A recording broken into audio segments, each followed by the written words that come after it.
안녕하세요. 하는 것 없이 바라기만 하는 사람을 과감하게 내다버린 30대 여자입니다. 여러분들은 주변에 그런 사람이 있나요? 자신에게 해주는 것도 없으면서 자꾸만 바라기만 하는 사람들 말입니다. 물론 소중하고 귀한 사람이라면 받는 게 없더라도 뭐든 주고 싶은 마음이 생길 수 있죠. 그렇지만 해도 해도 너무한 사람이 꼭 한 명씩은 있는 것 같습니다. 제 주변에도 그런 사람이 한 명 있었는데요. 그건 바로 제 남편이었습니다. 정말 남편은 제 편이 아니라 남의 편이더라고요. 저희 가족이 아닌 자신의 성공을 위한 발 디딤대 정도로만 생각했던 이기적인 남편과 있었던 기가 막힌 사연을 한번 시원하게 털어놔 보겠습니다. 저희 친정은 부모님과 언니 그리고 저 이렇게 네 식구예요. 지방의 작은 소도시에서 슈퍼마켓을 운영하셨던 부모님은 밤낮 없이 매일같이 일을 하시며 저와 언니를 키우셨습니다. 사실 주변에서 제가 슈퍼마켓 딸이었다는 사실을 들으면 대부분 저를 엄청 부러워하곤 하더라고요. 보통 슈퍼마켓 딸이면 마음대로 과자도 먹을 수 있고 아이스크림도 먹을 수 있겠다고 생각을 하시겠지만 사실 전 한 번도 그래 본 적이 없었거든요. 저희 아빠의 철학 때문이었어요. 아빠는 항상 저 언니에게 하는 말이 있었습니다. 자, 니들 아이스크림 먹고 싶다 그랬지? 그럼 여기 바닥 좀 닦아라. 바닥 닦고 저 물건들도 싹 다 정리해. 저것들을 다요? 아빠, 그냥 아이스크림 먹으면 안 돼요? 하는 거 하나 없이 뭘 달라는 거야? 아이스크림이 한두 푼인 줄 알아? 뭔가 얻으려면 그만큼 너도 뭔가를 해야지. 아이, 얼른 움직여, 얼른. 아빠는 세상에 공짜는 없단 말을 늘 얘기했었습니다. 그래서 과자 하나라도 먹으려고 하면 슈퍼 청소라거나 물건을 정리해야만 했죠. 어릴 적엔 그런 아빠가 좀 너무하다 싶었지만 지금 생각해보면 아빤 노동의 가치를 저희에게 알려주고 싶으셨던 것 같아요. 아빠뿐 아니라 엄마 역시 집안일 하나씩 하면 마치 적립금처럼 용돈을 모아주시곤 했습니다. 초등학교 다닐 땐 그렇게 집안일을 하며 모은 돈을 가지고 방학 땐 열심히 과자, 아이스크림을 사 먹곤 했죠. 그렇다고 부모님께선 돈이 제일 중요하다고 말을 하셨던 것도 아니었습니다. 항상 부모님께선 가끔씩 과자나 음료수나 이런 먹을 걸 잔뜩 싣고서 보육원 봉사도 가시곤 했어요. 10원 하나도 철저하게 관리하는 부모님께서 유난히 그렇게 베푸는 것엔 아까워하지 않으셨죠. 그러면서 저와 언니에게도 늘 베푸는 삶을 강조하셨고요. 은정아, 은미야, 세상엔 내가 원치 않는 삶을 살아가는 사람들도 있어. 그런 사람들 안타까워하고 베풀면서 살아야 돼. 네가 베푼 건 나중에 다 네 복으로 돌아올 거야. 알겠지? 세상 사는데 돈만 중요한 게 아니다. 사람이 중요하지. 항상 사람이 중요하다며 얘기하는 부모님의 말을 들으며 저와 언니는 열심히 공부를 했고 수도권의 좋은 대학에 진학할 수 있었답니다. 서울권으로 대학을 가게 되면서 전 언니와 함께 자취를 하게 되었고 부모님과는 한 달에 한두 번밖에 만나지 못했어요. 한 번씩 집에 내려갔다가 올라올 때면 늘 저희 엄마 아빠는 한가득 짐을 챙겨주시곤 했습니다. 그땐 그게 어찌나 귀찮았는지 투덜대기도 했었죠. 아, 엄마, 이거 내가 어떻게 다 가지고 가. 아, 못 가지고 가. 그냥 둬. 그냥 조금씩 가지고 가면 되지. 뭘 어디 이사 가? 아, 왜? 기차에서 내려서 바로 택시 타면 되지. 엄마가 안 쏟아지게 잘 단도리했어. 걱정하지 마. 니들도 올라가면 쫄쫄 굶을 거 아니야. 그냥 데워서 먹기만 하면 되니까 밥 굶지 말고. 엄마, 거기도 다 먹을 거 있어. 괜히 이렇게 막 싸지 말라니까. 아, 있어도 엄마가 직접 만든 거랑 같아? 얼른 가. 아빠가 역까지 데려다 주신대. 조심해서 올라가고 도착하면 꼭 엄마한테 전화하고. 알았지? 그땐 부모님 마음을 이해하지도 못했고 그저 귀찮기만 했던 것 같네요. 아무리 제가 20살이 넘든 대학을 졸업하든 부모님 눈엔 그저 물가에 내놓은 어린애처럼 보인다는 걸 한참이 지난 후에 알게 됐습니다. 부모님의 사랑과 애정이 지금의 절 이렇게 단단하게 자라게 했다는 걸 뒤늦게 알게 되었죠. 언닌 대학을 졸업하고서 다시 고향으로 내려가 그곳에서 취직을 해 부모님과 함께 생활을 하게 되었고, 전 홀로 서울에 남아 직장 생활을 시작하게 되었어요. 언니와 살던 때 몰랐는데 혼자 살다 보니까 정말 외롭고 쓸쓸할 때가 참 많더라고요. 그러던 어느 날 제가 20대 후반이 되었을 때 정말 뜻밖의 사람을 만나게 됐습니다. 대학 시절 친한 친구가 결혼을 한다고 하길래 같이 밥 한 끼 먹자고 만나게 되었어요. 거기에 친구의 남편도 자리를 했었는데 친구 남편분께서 자기 친구도 부르겠다며 얘기를 꺼낸 거였죠. 그렇게 부른 남자가 제가 아는 사람일 줄은 꿈에도 생각을 못했었어요. 저희 서로를 보자마자 깜짝 놀랐습니다. 그 사람은 바로 제가 대학교 때 학과 미팅으로 봤었던 남자였거든요. 어? 혹시 경영학과 나오지 않았어요? 설마 그때 그 과팅? 사실 몇 년이 지난 상황이었지만 저희들은 단박에 알아볼 수 있었습니다. 당시 전 연애를 할 생각이 없었는데 미팅 참가할 사람이 모자라다며 친구가 졸라 나갔던 자리였거든요. 거기서 그 남자가 저한테 적극적으로 대시를 했었고요. 그런데 전 단칼에 거절을 했었죠. 그런데 어떻게 시간이 지나 이런 자리에서 또 만날 수가 있는지 참 인연이라는 게 신기하구나 놀라웠습니다. 그 남자는 연예기획사에서 매니저로 일을 한다고 하더라고요. 정말 여러분들이 다 알만한 연예인의 매니저 일을 당시 했었는데 정말 대단하다 싶었습니다. 그 자리에서 그렇게 밥을 같이 먹으며 얘기를 나누는데 어렸을 때와는 다르게 이 남자가 참 진중하고 생각이 정말 어른스럽다는 느낌이 들었죠. 대학 시절 만났던 그땐 껄렁껄렁 자기 꾸미기만 좋아해 보였는데 사회에 나와서 보니까 자기 일 열심히 하고 최선을 다하는 그런 멋진 사람이더군요. 그날의 인연을 시작으로 전 그 남자와 연락을 주고받게 되었고 얼마 지나지 않아 저흰 연애를 시작하게 되었습니다. 사실 당시 전 연예인 매니저라는 일이 좀 생소했어요. 어떤 일을 하는지도 잘 몰랐고 그저 평범한 직장인과 다름없겠거니 막연하게 생각을 했었죠. 그런데 연애를 하면서 보니까 남자친구의 일이 참 힘든 일이더군요. 연예인 스케줄에 맞춰 움직여야 하는데 연예인보다 더 일찍 빠르게 움직여야 하다 보니 새벽이고 낮이고 밤이고 시간 상관없이 일을 해야 했습니다. 그렇게 밤낮 없이 일하는 남자친구가 참 안쓰럽기도 했었죠.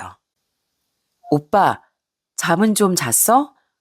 오랜만에 좀 쉬는 건데 집에 가서 좀 잠을 자는 게 어때? 내일 또 새벽부터 움직여야 한다며. 그래도 은미 얼굴 조금이라도 더 보는 게 낫지. 진짜 피곤하겠다. 난 그래도 정해진 시간에 출퇴근하지만 오빤 그런 게 아니잖아. 많이 피곤하지 않아?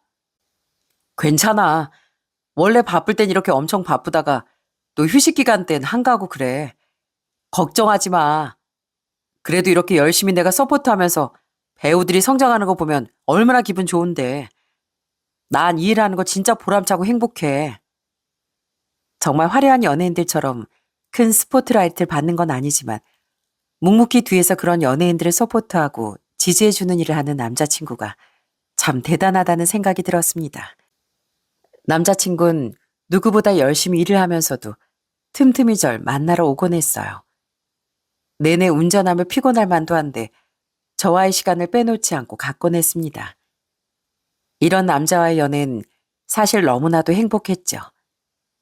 그렇게 저흰 1년 반 정도 연애를 하다 결혼을 하게 되었어요. 저희 집도 지방이었지만 남자친구의 본가도 지방이었습니다. 둘 다 대학을 서울권으로 오게 되면서 가족들과 떨어져 살았었다 보니 일찍 살림을 합치고 싶었던 것 같아요. 그래서 얼른 결혼식을 올리고 제가 30대 초반에 바로 신혼생활을 시작하게 되었죠. 시댁은 시부모님과 남편 그리고 시누이 이렇게 네 식구였는데 시누는 시댁에서 살면서 그 지역에서 일을 하고 있었고 시부모님은 농사를 지으셨습니다. 형편이 여유롭지 못해서 결혼할 때 크게 보태주지 못하신다며 내내 시부모님은 저에게 미안해하시기도 했어요. 그렇지만 저흰 둘이서 모은 돈으로 작게 신혼살림을 시작하더라도 이게 슬프거나 나쁘다고 생각해 본 적이 없었습니다. 오히려 둘이서 함께 살 수 있는 작은 공간이 생겼다는 게 너무나 행복하더라고요. 결혼하고서 남편은 점점 연차가 쌓이고 어느새 회사에선 매니저들 사이에서도 높은 직급에 오르게 되었어요. 남편은 그게 다 제 덕이라고 생각을 했었고요. 매니저들을 관리하는 직급으로 승진했을 땐 작게나마 집에서 축하 파티를 했었죠. 여보, 축하해. 짠. 와, 당신 그렇게 바라던 직급까지 드디어 올라갔네. 진짜 축하해. 그동안 열심히 뛰어다닌 보람이 있다. 그지? 그러게. 고마워, 은미야. 이게 다 네 덕분이야. 알지? 아이, 내 덕은 무슨. 당신 지금껏 고생해놓곤. 다 당신이 잘해서 그런 거지. 내가 말했지? 당신 꼭 인정받을 거라고. 이렇게 열심히 하는데 인정 안 하면 어떻게 되겠어. 그래, 정말 고마워. 솔직히 남편이 밖에서 하루 종일 나갔다가 언제 들어올지도 모르는데 그거 다 이해해주고 섭섭해한 적 한 번 없고 오히려 날 응원해주니까 내가 밖에서 더 열심히 일하게 되는 것 같아. 다 은민 이 덕분이야. 고마워, 여보. 처음에 남편은 늘 저에게 고맙다는 얘기를 했습니다. 정말 바쁘고 정신 없을 때도 많았지만 그래도 남편이 이렇게 얘기를 해주니 전 그것만으로도 참 감사했어요. 그렇게 결혼 생활을 이어가면서 전 아들 둘을 2년 터울로 낳게 됐습니다. 애들이 어렸을 적엔 남편이 명절에도 일을 했던 적이 많았어요. 그래서 저 혼자 애들 데리고 명절에 친정이랑 시댁을 방문한 적도 있었죠. 어린애들 둘을 데리고서 혼자 아등바등 짐 챙기고 시댁에 가면 항상 시부모님은 저에게 미안해 하시더라고요. 어머마, 아유 힘든데 왜 여기까지 왔어. 그냥 쉬지. 미안하다. 너 혼자 애들 돌보고 그러느라 정신도 없을 텐데. 아니에요. 남편도 없는데 어머님, 아버님 저희도 안 오면 섭섭해 하시잖아요. 온 김에 맛있는 것도 먹고 애들도 할머니, 할아버지 만나면 좋잖아요. 아유, 고맙다. 그렇게 생각해주니 우리가 얼마나 고마운지 몰라. 이 먼 곳까지 와줘서 정말 고맙다. 시골 순박한 어르신들이었던 시부모님은 항상 절 정말 예뻐해 주시고 챙겨주시곤 했습니다. 바쁜 아들 때문에 며느리가 고생할까 싶어 정말 신경도 많이 써주셨죠. 그런 시부모님을 보면서 전 더 잘하려고 노력을 했습니다. 시누이도 참 착하고 시부모님의 그 순박한 마음을 닮아 정말 따뜻했어요. 이런 시댁을 만나게 처음엔 너무나도 복이라고 생각했었고요. 친정에서 늘 사위 걱정이 많았습니다. 아무래도 남들 쉬는 날에 잘 쉬지 못하니 사위 몸이 상할까 저희 부모님께서 사위를 많이 생각해 주시더라고요. 은미야, 갈 때 이거 좀 가지고 가라. 김서방한테 매일 꼬박꼬박 하나씩 챙겨줘. 안 그래도 잘 못 자고 쉬지도 못할 텐데 먹는 거라도 잘 먹어야지. 아빠, 언제 이런 걸 다 준비했대. 아유, 아빠 먹어. 나중에 김서방 직접 오면 주면 되지. 바쁜 사람이 언제 여기까지 와서 이걸 가지고 가겠니? 됐다. 네가 가지고 가서 잘 챙겨줘. 자식도 둘이나 생겼는데 애비로서 책임감이 얼마나 막중하겠냐. 김서방도 오고 싶은데 못 오니 마음이 안 좋을 게야. 우리 걱정은 하지 말라고 전해주렴. 그렇게 따뜻한 양가 부모님 덕분에 저희의 생활에 열중하면서 그렇게 두 아이를 열심히 키웠습니다. 아이들이 어느 정도 크고 난 후부턴 그래도 생활이 좀 수월하더라고요. 남편도 매니저 업계에선 좀 입지를 탄탄하게 다지게 되었고요. 그러던 어느 날 남편이 40대가 되었을 때 과감한 결단을 내리게 되었어요. 바로 연예 기획사를 설립하는 거였습니다. 안 그래도 매니저 일을 시작할 때부터 남편이 꿈꿔왔던 일이었기 때문에 전 기획사를 설립하겠다는 남편을 정말 온 힘을 다해 응원을 해줬어요. 그래도 제법 자리를 잡았던 남편은 연예인들과도 인연이 많이 있어 기획사 설립하고 난 후에 초반엔 그래도 계약도 몇 건 이루어지고 수월하게 잘 운영이 되었답니다. 그런데 사업이 잘 돼서 그런 건지 아니면 사업을 운영하다 보니 어쩔 수 없이 그런 건지 몰라도 그때부터 남편은 정말 매일같이 술자리를 가더라고요.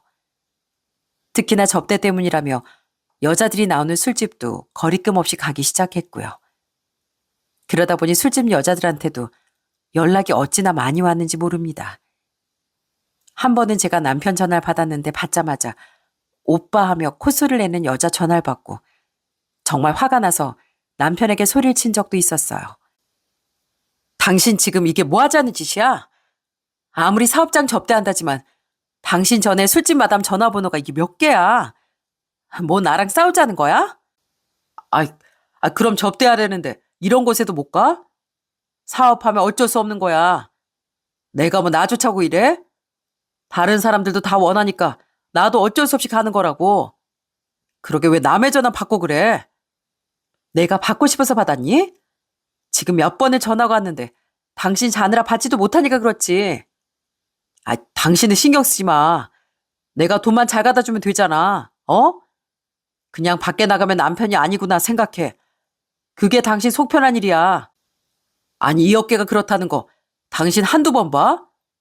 당연히 사업하다 보면 이런 일도 있고 그러는 거지. 사실 전 그쪽 어깨에 대해 전혀 아는 바가 없었으니 이렇다 저렇다 할 수 있는 얘기도 없었습니다. 그래도 그렇게 영업을 뛰고 접대를 해서 그런지 초반엔 사업이 잘 풀렸던 것 같아요. 그런데 이게 한순간에 무너지기 시작하더라고요. 연예 기획사를 운영한다는 게 버는 돈도 많지만 그만큼 나가는 돈도 많은 모양이었어요. 헤어나 메이크업, 의상이나 이런 것들도 비용이 만만치 않아 그런지 버는 돈이 많더라도 그만큼 다 빠져나가기 시작했습니다. 그러더니 어느 순간부턴 일이 정말 어려워지기 시작했죠. 남편은 평소에도 집에서 통화를 끊임없이 했는데 어느 날부턴 통화 내용이 좋지 않을 때가 많아졌어요. 누군가에게 부탁하고 사정을 좀 봐달란 얘기를 하는 남편을 보면서 처음엔 좀 짠한 마음도 들더라고요. 여보, 무슨 일 있어? 저번에 밀렸다던 샵 비용 때문에 그래? 그거 다 해결된 거 아니었어? 그게 다른 곳에서 밀린 게 있어가지고 이번이 좀 힘드네. 새로 들어갈 프로그램이 넘어져서 그런가 좀 많이 빡빡해졌어. 당신은 신경 쓰지 마. 내가 어떻게든 해결해봐야지. 그래, 너무 힘들면 좀 쉬어도 돼, 여보. 어차피 나도 일하잖아. 당신 할 만큼 열심히 해보고 안 되더라도 너무 걱정하지 마. 그렇게 남편은 다시 사업을 살려보려고 아등바등 노력을 했지만 소속 연예인이었던 사람이 계약 해지하고 나가고 직원들도 하나둘씩 떠나면서 상황은 더 나빠지기 시작했어요. 그때가 기획사를 시작한 지 3년이 좀 넘던 시점이었어요. 그래서 전 이렇게 된 거 남편이 기획사를 접을 거라고 생각했습니다. 그러던 어느 날 남편이 갑자기 저희 친정으로 가자고 얘기를 꺼내더라고요. 사실 남편이 결혼하고서 종종 아빠같이 낚시도 가면서 스트레스를 풀었었기에 아무래도 속이 요즘 답답하니 그런가 보다 생각을 했었죠. 그래서 별 의심 없이 남편과 애들을 데리고 친정으로 향했고요.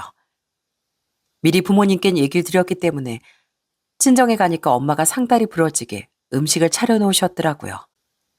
그러면서 아빤 남편에게 술 한 잔 건네며 위로를 해주셨습니다.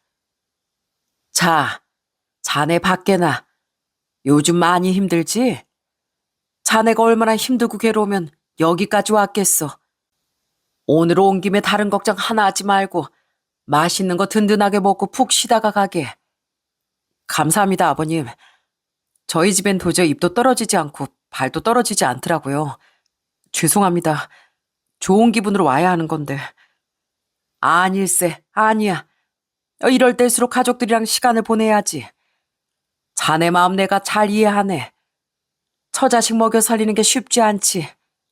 이러지 말고 얼른 밥 먹어. 술만 마시면 속만 버리지. 그러면서 아빤 남편에게 먹을 걸 손수 입에 넣어주시기도 했습니다.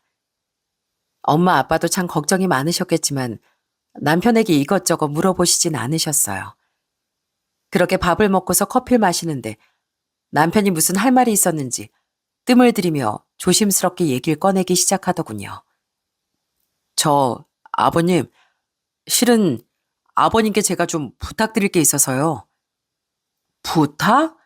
아, 그래, 뭔가. 무슨 부탁인데 이렇게 어렵게 얘기를 꺼내나? 무슨 부탁이야? 그게 말입니다. 무슨 얘기인지 남편은 처음엔 주저하며 얘기를 꺼내지 못하더라고요. 아빤 그런 남편을 그저 조용히 기다리셨죠. 그러다 남편이 꺼낸 얘기를 듣는 순간 그 자리에 있던 온 식구들이 너무 당황스러워했습니다. 남편이 꺼낸 얘긴 바로 사업 자금 얘기였거든요. 아버님 혹시 사업 자금 한 2억 정도만 어떻게 빌려주시면 안 될까요? 제가 어떻게든 사업 잘 살려서 그 돈 꼭 갚겠습니다. 제가 어디 부탁할 곳이 없어서요. 뭐, 2억? 2억을 나더러 빌려달라는 건가? 네. 실은 저번에 아버님, 어머님 슈퍼 처분하시면서 받은 돈이 있으시다고 들었어요. 괜찮으시면 그 돈을 좀 제가 빌려가면 안 될까요? 부탁드립니다, 아버님. 전 너무나 당황스러웠어요. 친정까지 오는 내내 남편이 그런 말을 꺼낸 적도 없었고, 그전에도 한 번도 이런 말을 해본 적이 없었는데, 저와는 한마디 상의도 없이 뜬금없이 친정에 와서 돈을 빌려달라고 한다는 게 정말 당황스러웠죠. 저만큼이나 당황했던 건 바로 아빠였습니다. 사실 슈퍼를 처분하고 판 돈은 말 그대로 엄마 아빠의 노후자금이었어요. 그동안 부모님이 엄청 여유롭게 사신 편도 아니었고 말 그대로 이젠 노후를 즐기시려고 자식들한테 손 벌리지 않고 사시려고 그렇게 마련한 돈인데 그 돈을 빌려달라고 하니까 부모님으로선 당연히 당황스러울 수밖에 없었죠. 아빤 좀 고민을 하시더니 이내 남편의 등을 두드리며 얘기를 하셨습니다. 자네 마음 내가 모르는 건 아니네. 그런데 자네도 알다시피 그 돈은 나랑 집사람이랑 앞으로 평생 둘이 먹고 살 돈이야. 물론 자네가 사업을 운영하지 못하거라 생각해서 그런 건 아니지만 만약에 그 돈이 없으면 우리 먹고 살 길이 막막해지네. 자네 무슨 말인지 알겠나? 네, 무슨 말씀하시는지 알겠습니다. 그래, 갑자기 이렇게 들으니까 나도 당황스럽긴 한데 일단은 그 돈은 당장은 힘들 것 같네. 자네한테 어떻게든 힘이 되어주고 싶지만 당장 내가 해줄 수 있는 말은 이것밖에 없어서 미안하네. 아빤 조심스럽게 남편의 부탁을 거절하셨고 남편은 아빠의 말을 들으며 수긍하는 듯 보였습니다. 그러다 딱 저녁을 먹고 하룻밤 자고 가려고 하는데 남편이 전화를 받고 들어오는 것처럼 보이더니 급하게 서울로 가봐야 할 것 같다고 얘기를 하더라고요. 그렇게 전 남편을 따라 부랴부랴 짐을 챙겨 친정에서 나왔습니다. 그런데 서울로 올라가는 내내 남편의 표정이 너무 좋지 않더라고요. 전 무슨 일이 있는가 보다 생각을 해 남편에게 물었습니다. 뭐야, 당신 무슨 일 있어? 갑자기 왜 서울에 가? 내일 새벽에 아빠랑 낚시도 가기로 했다며. 왜, 무슨 일인데? 별일 없어. 별일 없단 남편의 말과는 다르게 서울로 올라가는 내내 남편은 거칠게 차를 운전하더라고요. 분명 무슨 일이 있구나 그땐 생각을 했습니다. 그런데 새벽에 딱 집에 도착하니까 남편은 저더러 애들 데리고 먼저 올라가라고 하더니 차를 끌고선 바로 나가버렸어요. 그러더니 아침 해가 밝고 나서야 집으로 들어왔더군요. 아주 잔뜩 술에 취한 상태에서요. 아우, 뭐야, 당신 어디서 이렇게 술을 많이 마셨어? 아이, 신경 쓰지 마. 내가 술을 마시든 뭐라든 네가 무슨 상관이야? 뭐? 당신 지금 뭐 하자는 거야? 무슨 상관이냐니? 너나 니네 집이나 내가 얼마나 힘든 줄 뻔히 알면서 어떻게 한 번을 안 도와주냐? 진짜 너무하다, 너무해. 뭐라고? 그럼 당신 그렇게 기분 나빠했던 이유가 우리 아빠가 돈 못 준다고 해서 그랬던 거야? 그래. 2억 그깟 사위 위해서도 못 해줘? 여태껏 내가 얼마나 잘했는데. 전 남편의 말을 듣고 너무나 기가 막히고 어이가 없더라고요. 솔직히 남편은 결혼하고서 그렇게 저희 집에 잘한 건 아니었거든요. 내내 바빠서 얼굴 잘 못 봤지 명절이고 언제고 시간 내서 친정에 자주 갔던 것도 아니었고 그저 간간히 갈 때마다 넉살 좋게 아빠랑 엄마랑 잘 지낸 게 다였습니다. 그런데 본인이 얼마나 잘했는데 2억도 못 주냐며 땡깡을 부리는데 정말 어처구니가 없더라고요. 사실 따지고 보면 남편은 저희 집에 부탁을 할 게 아니라 본인 본가에 부탁을 해야 하는 거 아닙니까? 그런데 자기 집은 힘들고 잘 못 사니 얘기조차 못 꺼내면서 그래도 돈 나올 구멍이 있는 저희 집에 그렇게 얘기를 했다는 것도 참 어이가 없더라고요. 당신 술 취했어. 그냥 들어가서 자. 지금 뭐 하자는 거야? 당신 우리 집에 뭐 돈 맡겨놨어? 아니 그 돈이 무슨 돈인데 당신 사업자금으로 홀라당 도와줘. 그럴 거면 당신 집에도 얘기를 했어야지. 아이 우리 집은 돈 날 구석이 없잖아. 뻔히 당신네 집에 돈 있는 거 내가 아니까 말한 거지. 없는 집안이었으면 내가 얘기 꺼냈겠냐? 근데 봐봐. 돈도 있으시면서 사위한테 못 도와준다 싹 자른 거. 진짜 해도 해도 너무하신다. 당신이야말로 진짜 너무한다. 우리 집이 그럼 당연히 당신 사업을 도와줘야 돼? 한두 푼도 아니고 2억씩이나? 은행에서도 그 정도 대출 받으려면 힘들어. 그런데 무슨 개인한테 그 정도 돈을 바래? 당신이 더 너무해. 내가 뭐 나만 잘 살려고 그러냐? 당신하고 우리 애들도 있으니까 그런 거 아니야. 사업만 잘 돼봐. 당신하고 애들 떵떵거리면서 안 살겠나? 왜 나만 잘 살려고 그러는 것처럼 얘기하는 건데? 아우, 됐어. 하여간 나 진짜 섭섭하고 서운해. 그러더니 휘청이며 방에 들어가는데 속에서 부글부글 열이 끓어오르더라고요. 술 취한 사람 붙잡고 더는 실갱이하고 싶지 않은 마음에 저도 더 이상 말은 꺼내지 않았지만 속으로 남편이 그런 생각을 하고 있었다고 생각하니 정말 소름이 다 끼치더라고요. 그 후로 저와 남편은 서먹서먹하게 지냈던 것 같아요. 전 당연히 남편이 술김에 소리다 해명이라도 할 줄 알았는데 별 해명도 하지 않았고요. 그렇게 한 달이 지나 명절이 오게 되었습니다. 그의 명절은 남편도 일이 없으니 같이 시댁으로 향하게 되었어요. 전 그래도 양가 부모님께 걱정을 끼쳐드리고 싶지 않아 두둑이 선물까지 챙겨 가게 되었죠. 처음에 시댁에 딱 도착하니 시부모님께서 버선발로 저를 맞아주셨어요. 아이고, 오느라 고생했다, 고생했어. 많이 피곤했지? 얼른 들어와. 음식은 다 장만했다. 그러니 걱정할 거 없어. 와서 푹 쉬거라. 오늘은 동호도 오고 온 식구들이 모여서 북적북적 하겠구나. 엄마, 나 좀 피곤해서 방에 들어가 잘게요. 나중에 밥 먹을 때 깨워주세요. 그래, 그래. 들어가서 눈 좀 붙여. 어멈도 피곤하면 같이 들어가 한숨 차. 아니에요, 어머님. 내내 기다리시면서 뭐 아무것도 안 드셨을 텐데 애들이랑 간단하게 다과랑 차 드시면서 얘기해요. 그 와중에도 남편은 자기 피곤하다며 쪼르르 방으로 들어가 버리고 전 내내 동동거리며 기다리셨을 시부모님을 생각해 거실에 앉아 도란도란 얘기도 나누고 애들과 같이 바깥 산책도 하며 시간을 보냈습니다. 진짜 어떻게 사람이 이렇게 나이가 먹을수록 유치해지고 게을러지는지 이해가 되지 않았어요. 그래도 그땐 시부모님을 보고서 꾹 참았습니다. 그렇게 시댁에서 하룻밤을 자고서 다음날 친정으로 향하려고 하는데 남편이 자리에 누워 핸드폰만 보고 있는 게 아니겠어요? 여보, 뭐해? 얼른 챙겨. 올라가는 길에 우리 집도 들러야지. 아이, 당신만 갔다 와. 나 좀 피곤해. 나 여기서 한숨 잤다가 내일 기차 타고 올라갈게. 당신 차 운전해서 갔다가 서울 가. 뭐? 지금 그게 무슨 소리야? 못 들었어? 당신만 가라고. 난 별로 가고 싶지 않다고. 그렇게 누워서 쳐다도 안 본 채 저만 애들 데리고 가라고 말하는 남편을 보면서 정말 당장이라도 확 쥐어받고 싶더라고요. 그때 저보다 더 먼저 움직인 사람이 있었어요. 바로 시모였죠. 아이고, 어여 일어나 이 자식아. 어떻게 명절인데 처가댁을 안 가? 얼른 안 일어나? 안 그래도 내내 바쁘다고 명절에 코빼기도 안 보니 사위. 이럴 때라도 얼굴을 비춰야지. 얼른 일어나지 못해? 네 아버지 부를까? 아이, 엄마, 왜 그래? 나 피곤하다니까. 피곤해도 할 건 해야지. 아이, 얼른 일어나. 네 처는 체력이 너보다 좋아서 여기서 내내 밥 차리고 그러고 있다니.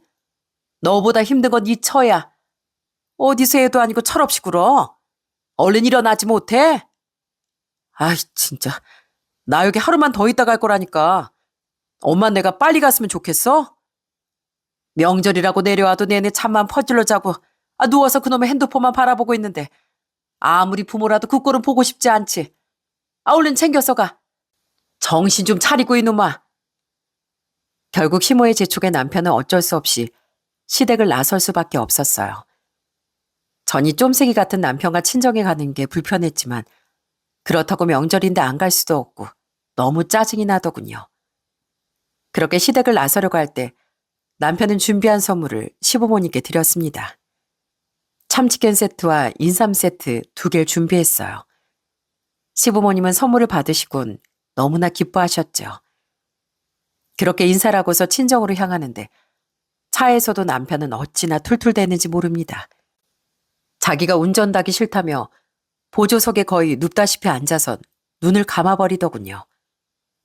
마음 같아선 어디든지 내려 당신 알아서 하라고 놔두고 가고 싶었지만 그래도 그때까진 꼭 참았습니다. 부모님도 남편과 같이 올 걸 알았기 때문에 또 같이 안 가면 부모님이 걱정하실까봐 참을 수밖에 없었어요. 그렇게 친정에 도착하고서 저희는 바같이 모여 밥을 먹었습니다. 엄만 또 사위 온다고 사위가 좋아하는 음식들을 잔뜩 차려놨는데 남편이랑 작자는 한마디도 안 하고 꿍한 표정으로 내내 앉아 있었어요. 그 꼬라지를 보는데 화가 불쑥불쑥 올라오더라고요. 그러던 중 제 화가 폭발을 하고 만 일이 생겼어요. 밥을 다 먹고 치우는데 시모에게서 전화가 온 거였습니다. 어머님, 아까 전화 못 드렸죠? 저희 친정에 잘 도착했어요. 걱정되셔서 전화하셨어요? 아니 잘 갔을 거라고 생각했다. 아니 그보다 아유 이 귀한 인삼을 뭘 이렇게 챙겼다니. 니들이 먹지. 우리야 이제 다 늙어서 이런 거 안 먹어도 되는데. 아니에요. 어머님 아버님이 건강하셔야죠. 아껴서 안 드시지 마시고 꼭 챙겨 드세요. 아셨죠? 그래 고맙다. 2박스나 줘서 우리가 이거 먹다가 배부르게 생겼어 얘. 한두 푼도 아닐 텐데 마음 써줘서 정말 고맙다. 네? 2박스요? 2박스. 네 신우이가 이거 보더니 깜짝 놀라더라. 친정에서 푹 쉬고 조심해서 올라가거라. 전 시모의 말에 너무 당황스러웠습니다. 분명 양가에 1박스씩 참치 세트까지 해서 선물하기로 했던 거였는데 어떻게 시댁에 2박스가 갈 수 있는지.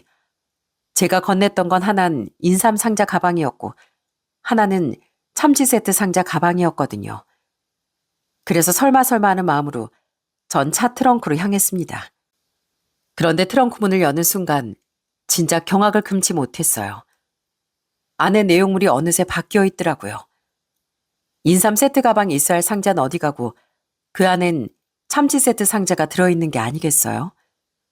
입구가 부직포로 닫혀있어 몰랐는데 분명 누군가 이걸 바꿔놓은 거였습니다.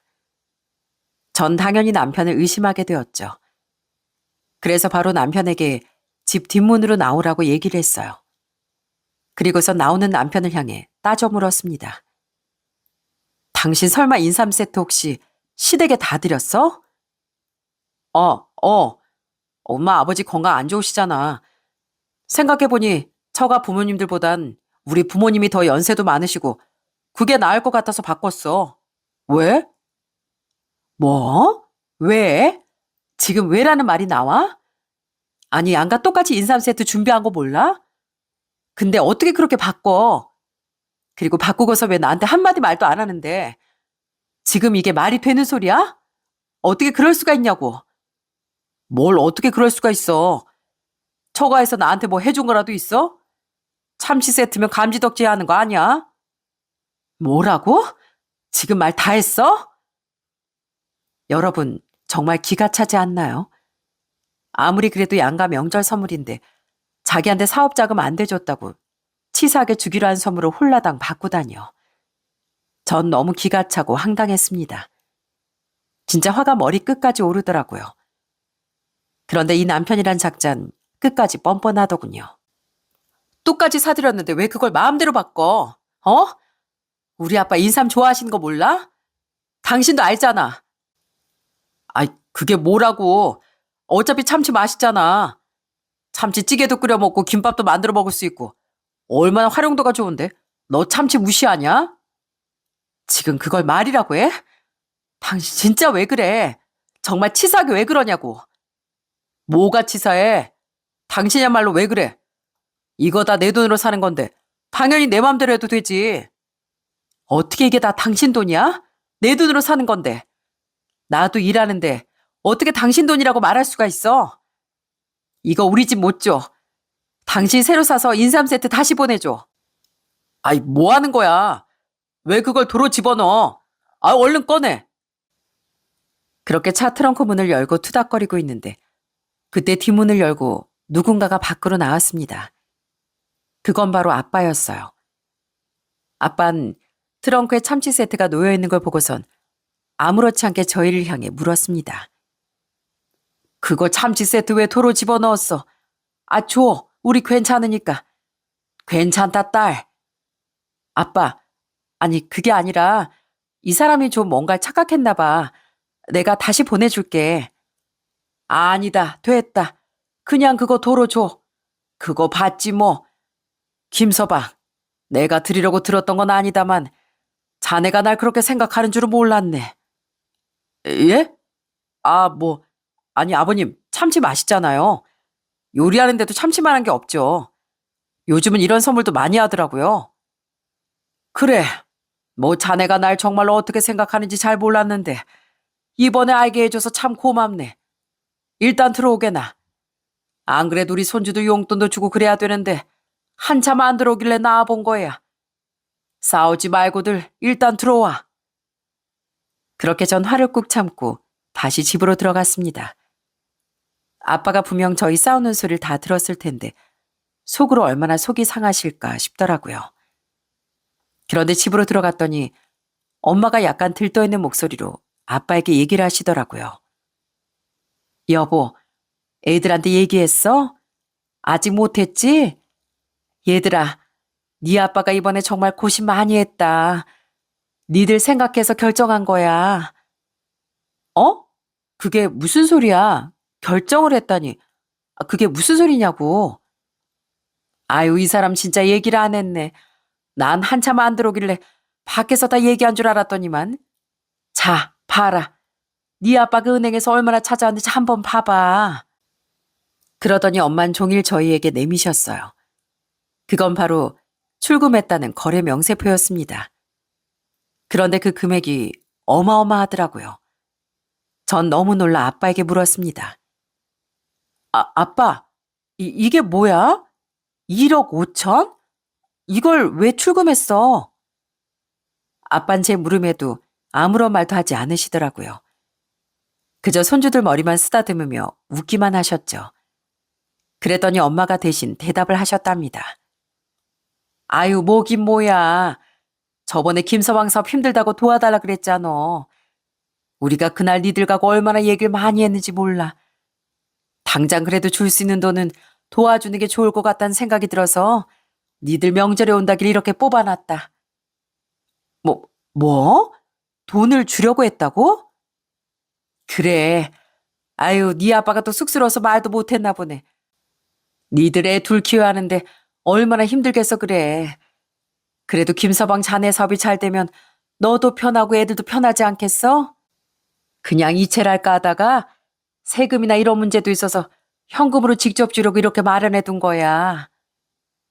그때였습니다. 상황을 모두 파악한 남편이 갑자기 아빠 앞에 무릎을 꿇었어요.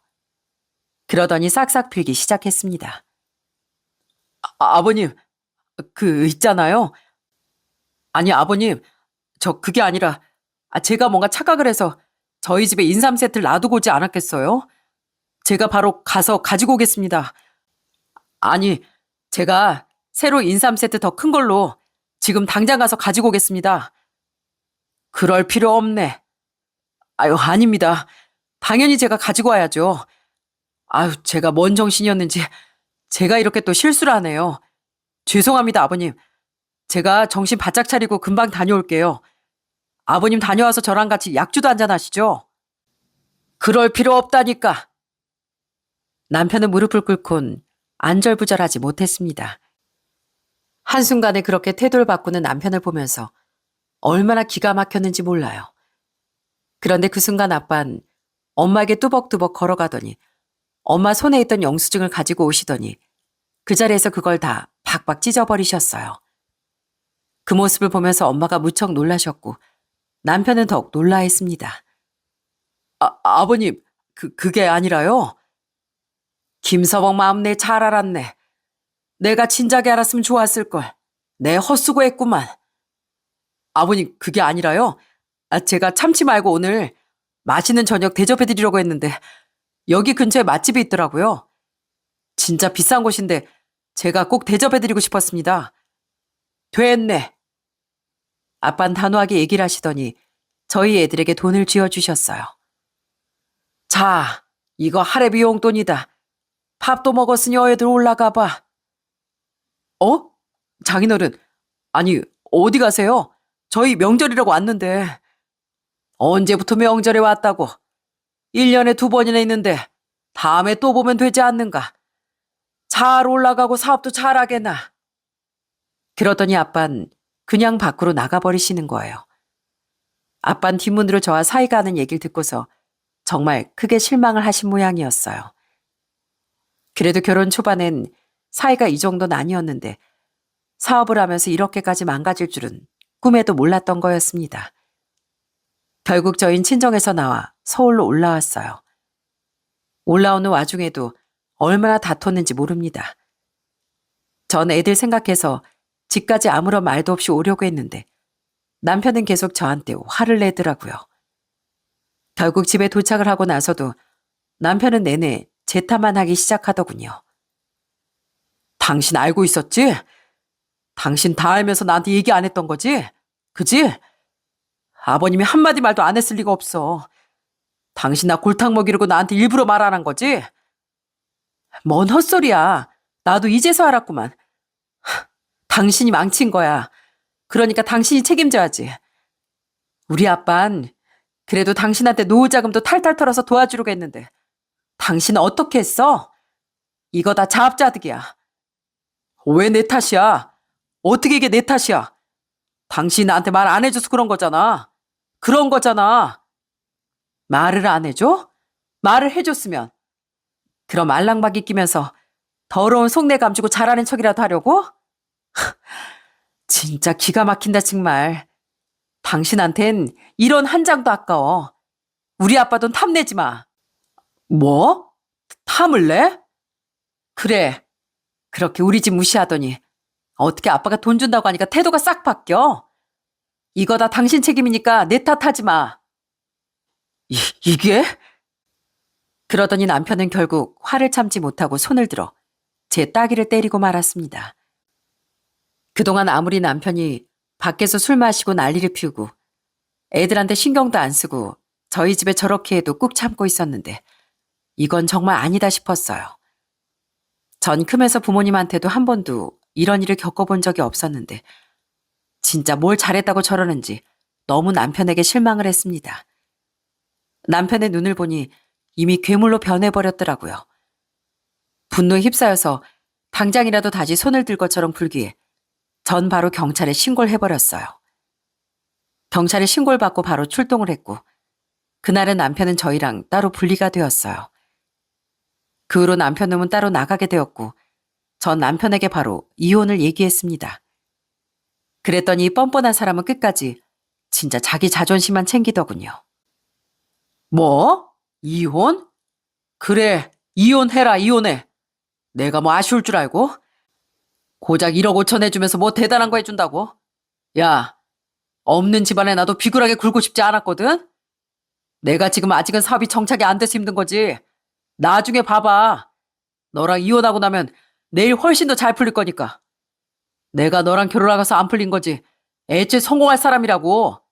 근데 이혼? 내가 바라던 바야. 결국 그렇게 저흰 합의로 이혼 도장을 찍게 되었습니다. 시부모님은 나중에 소식을 아시고선 저에게 미안하다며 사과까지 하셨어요. 정작 저한테 큰 상처를 줬던 남편이란 사람은 단 한 번도 사과를 하지 않았고요. 그렇게 이혼 도장을 찍고서 전 애들과 같이 평소와 다를 바 없이 생활을 했습니다. 솔직히 남편은 그동안도 거의 없는 거나 다름이 없었어요. 연애 기획사 한다며 내내 술자리만 가고 늦게 들어오고 애들과도 시간을 안 보냈으니 이혼을 해도 저희 생활이 크게 달라지진 않았습니다. 그런데 얼마 지나지 않아 정말 충격적인 소식이 들려왔어요. 그건 바로 전 남편의 구속 소식이었죠. 알고 봤더니 연예인 지망생들에게 접근해 금전을 갈취한 모양이었어요. 어디 방송국에 데뷔를 시켜주겠다느니 영화에 출연을 시켜주겠다느니 그러면서 돈을 받아 챙겼던 거였습니다. 처음엔 연예인 지망생 부모들이 돈을 주고 데뷔를 기다렸는데 전 남편은 차일피일 미루며 그렇게 돈만 챙긴 거였고 결국 사기꾼으로 소송까지 당했어요. 지망생들에게 뜯어낸 금액은 적겐 1,000만 원에서 많겐 5천만 원까지 정말 다양하더라고요. 결국 악마에게 마음이 홀라당 뺏긴 남편은 자금난에 허덕이다 사기까지 벌였던 거였습니다. 그래서 결국 지금은 교도소에 수감 중이랍니다. 너무나도 충격적인 소식이었어요. 매니저로 일할 땐 새벽부터 일찍 나가 정말 열심히 살았던 전 남편이었는데 너무나 과도한 꿈을 꾸며 욕심이 과하게 생겼던 거죠. 솔직히 아무리 서로 인연을 이어간 연예인이라고 해도 회사 규모나 이런 걸 보고 옮기지 않겠어요? 처음엔 의리로 계약을 했던 연예인들도 자금 사정이 안 좋으니 하나둘씩 떠나고 그렇게 계약도 못하게 되니까 힘들어지고 점점 그렇게 나락으로 향했는데 전 남편은 현실을 제대로 직시하지 못했던 거였어요. 아마 그 과정에서 여러 술자리에서 대표라고 떵떵거리며 술을 마시고 다녔던 것도 여자들이 대표님 하며 따르는 걸 겪고 나니 그 일을 손에서 놓지 못했던 게 독이 되었던 것 같네요. 이젠 연예계도 워낙 소문이 무섭다 보니 전 남편은 아마 출산 후에는 그쪽 계통에선 발도 못 붙일 것 같습니다. 결국 연예기획사를 차린 지 딱 4년 만에 전 남편의 꿈은 그렇게 무너지게 되었죠. 지금은 이혼하고 시간이 흘러 아이들과 행복하게 잘 지내고 있습니다. 솔직히 애들 앞에서도 싸울 때도 있었는데 이젠 너무나 평화로운 일상을 보내다 보니 애들도 마음이 안정적으로 바뀌고 밝게 잘 지내고 있답니다. 저희 부모님도 처음엔 정말 속상해 하셨는데 이젠 오히려 애들을 더 챙겨주시고 절 많이 생각해 주세요. 전 시부모님 댁에도 가끔 애들이 가서 얼굴을 보고 오는데 애들 통해 안부도 전해주시고 제 걱정도 해주신답니다. 부디 전 남편이 출소 후엔 제발 정신을 차려서 자신의 본래 모습을 되찾고 성실하게 남은 삶을 살아갔으면 좋겠다는 생각뿐이네요. 제가 직접 경험을 해보니 정말 세상 누구보다 성실하고 좋았던 사람이 바뀌는 건 한순간이더군요. 아무리 전에 성실하고 좋았던 사람이라도 나쁜 생각을 하기 시작하면서 자기를 잃는 순간 악마로 변하는 건 어쩔 수 없는 것 같습니다. 이래서 사람이 사는데 중심을 잘 잡는 게 중요한 것 같아요. 나를 잃고 욕심을 부릴수록 내 마음속에 악마가 자라게 되는 것 같으니까요. 여러분들도 지금이 힘들다고 해서 나쁜 생각을 마음속에 품지 않으셨으면 좋겠어요. 결국엔 그 좋지 않은 마음이 아무리 작아도 점점 커져서 자신의 온 마음을 다 사로잡게 되는 것 같습니다. 앞으로 전 애들과 열심히 잘 살아보려고요. 지금까지 제 이야기 들어주셔서 감사합니다. 모두들 행복하시고 건강하세요.